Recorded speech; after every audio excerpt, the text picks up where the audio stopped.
ara és temps de pulsòmetre, de conèixer les seves opinions, de parlar d'economia, de diners, d'aquesta crisi que no volem que es torni a repetir i d'aquest desig, o almenys és el que diu, del president dels Estats Units, el senyor Barack Obama, de, no sé si castigar els bancs?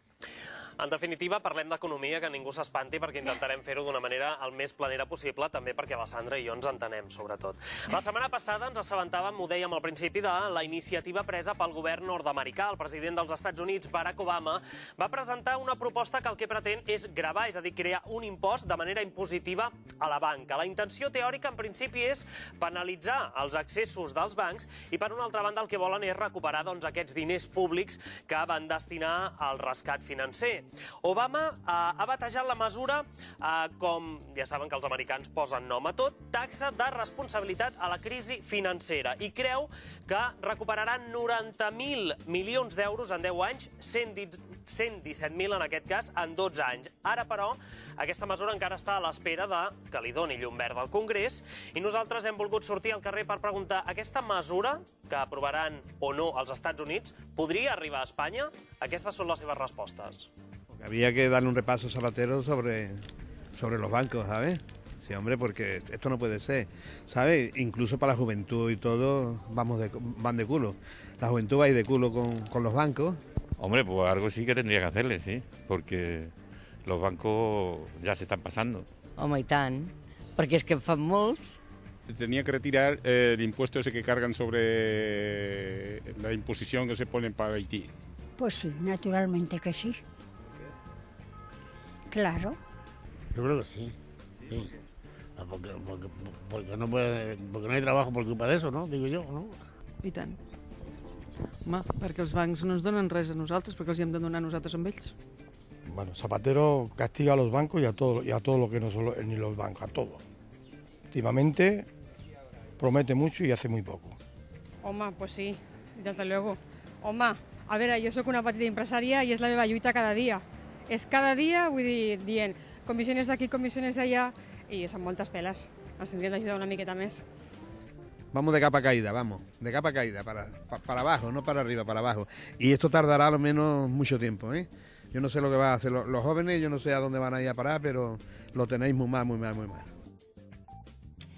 Càstigs, comissions i comissions, com dèiem nosaltres al principi del programa, que de fet denunciàvem que s'estan cobrant comissions per donar una donació de solidaritat al país i a la catàstrofe d'Haití. Raül, aquí tenim per debatre aquesta qüestió. Doncs ens acompanyen molt amablement el Joan Tugores, ell és catedràtic econòmic, i també al seu costat el Joan Carles Amaro, col·laborador de Finances de SADE.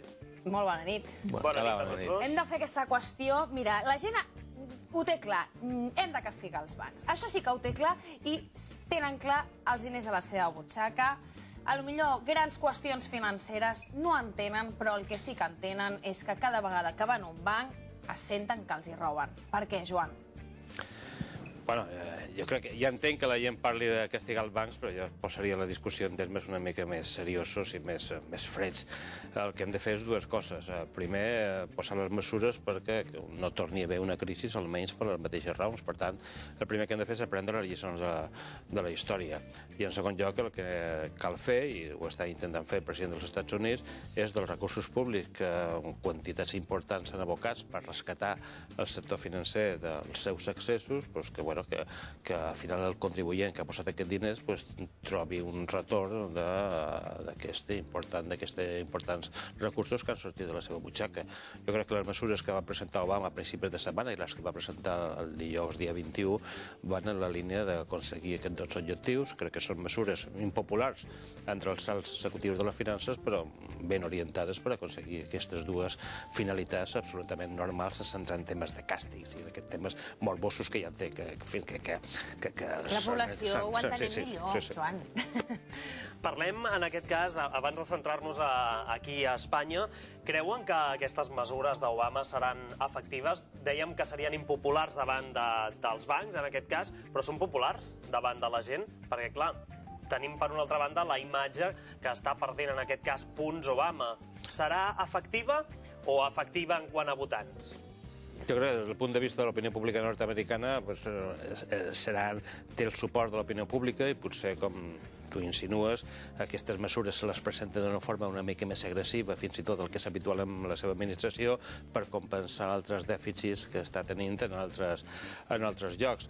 És cert que el lobby financer als Estats Units és molt poderós, però també cal recordar que quan va passar, ja fa molts anys, la crisi dels anys 30, que va començar també amb una crisi financera l'any 29, al cap de pocs anys, l'any 1933 i 1935, els Estats Units van ser capaços d'aprovar unes lleis bancàries que han durat fins fa relativament poc, i per tant, de la mateixa manera que els anys 30 van aprendre la lliçó de la història, canviant en certa profunditat la legislació bancària, doncs a mi m'agradaria que també ara als Estats Units tingués la capacitat per Tot i fer això. així, el president dels Estats Units, Joan Carles, ha presentat aquestes dues propostes. Hem de veure si finalment es porten a la pràctica, però hem de prendre la lliçó d'aquesta crisi tan gran i que a Espanya encara ens queda bastant per recórrer, i ja hi ha rumors de que aquests bancs estan continuant cometent aquests excessos, no?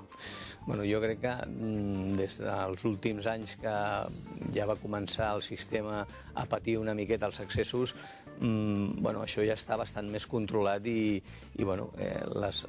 diguéssim, també a Espanya cal dir que les provisions anticícliques que hi havien han frenat una miqueta aquest daltabaix que podia haver patit la banca. No obstant això, sí que és cert que s'han donat molts crèdits. Al final, els bancs viuen de comprar i vendre diners. Quan el marge que tenen és escàs, el benefici total el fan via quantitat. Això és el que passava en un entorn de tipus d'interessos baixos anterior, però jo crec que ara això passa bastant menys. Jo crec que els controls són més estrets i la banca també ha pres més precaució que no passa els últims anys. En el cas de la Banca Espanya, en parlarem després aquí al programa al Tu Denuncies. Hem tingut més d'un cas de persones que han vingut a denunciar l'actuació de la seva banca, del banc on ells estaven, en productes tòxics. En parlarem després perquè jo m'agradaria centrar-me en la pregunta del pulsòmetre. Creieu que Zapatero hauria de castigar en aquest cas els bancs per excessos? Home, jo una mica m'apunto a la tesi del doctor Tugores, no? És a dir, més que càstig, potser sí que una miqueta intentar recuperar o pal·liar el cost que pot tenir el recuperar els balanços de les entitats financeres. No crec que sigui mala mesura posar una taxa que tendeixi a restablir aquest equilibri. Per què creieu que a Espanya li està costant tant el fet de sortir a la crisi? Comentem també que la crisi, en principi, als Estats Units va ser una crisi financera. Aquí a Espanya la crisi ens ha afectat sobretot pel tema de l'anomenat totxo, no? Per què ens està costant tant sortir? Les mesures no són eficaces, en aquest cas, del govern? Estem en un punt molt complicat respecte a la resta de països d'Europa? Bueno, perquè si el totxo contra el sector immobiliari havia arribat a representar més del 10 i prop del 15% de la generació d'activitat i ara s'ha desplomat, necessitem a Espanya per recuperar el pols trobar altres activitats que substitueixin el dinamisme que tenia el sector del totxo. I la veritat és que ens està costant molt trobar-les, perquè tothom parla d'activitats de més valor afegit, però això no s'improvisa d'un dia per l'altre. Tothom parla de que si la demanda interna està dèbil necessitem exportar més, i això és veritat, però això no es fa d'un dia per l'altre, i per tant necessitem substituir el volum, el coixí d'activitat que suposava el sector immobiliari per altres activitats que segurament tenen més productivitat, més eficiència, més capacitat d'internacionalització, però això no s'improvisa. No varen fer el relleu en èpoques de bonança, ens toca ara anar contrarrellotge en èpoques de dificultats que no són els millors moments per fer aquest tipus d'experiments. De fet, Joan Carles, s'està parlant a la premsa que fins i tot el totxo espanyol es pot salvar a Algèria. Això i el ministre Corbacho també deia que hauríem de deixar de construir edificis per reparar-los.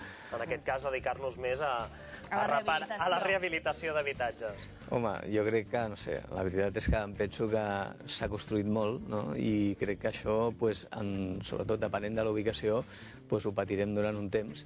I, no sé, si les empreses immobiliàries poden trobar un mercat molt líquid i amb molta activitat a Algèria, no ho sé. La veritat és que em costa pensar que sigui la salvació de les empreses immobiliàries espanyoles, no?